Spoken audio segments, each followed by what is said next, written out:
I was quite disillusioned with Occupy when it happened in London. Like it seems like that the process seems to be, well, I suppose it was less riot. So this one has been like riot, occupy. Yeah. There it was like protest, occupy, dissipate. Right. But I do think that the general feel amongst the population is different.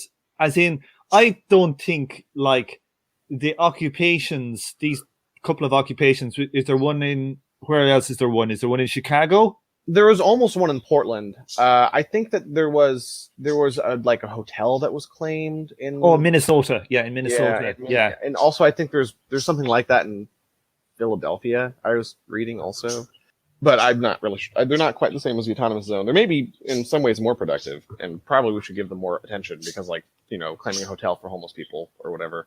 The autonomous zone is cool, but also they haven't claimed any of the buildings there. But it seems kind of like that the power of the movement is not in these zones from abroad. Like I'm looking, it seems to be more in the ability of like burning stuff down, like targeted actual resistance as opposed to claiming some land and then just like letting that energy dissipate. I agree with you. I think a lot of places have the riots and stuff have stopped in a lot of places. And in Seattle, the thing is the riots in Seattle were going up pretty much until the autonomous zone was formed, I think.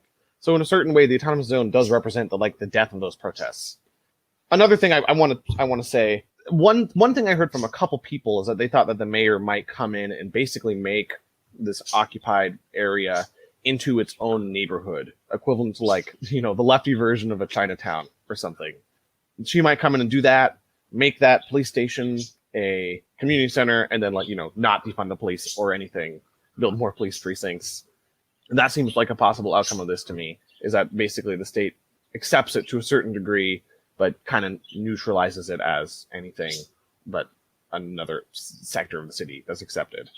And putting in those city-run barricades looks like the first step on that. I also know that the police wanted to go in and bust it up basically and take their police precinct back, but I think the mayor told the police not to. So there's also that going on.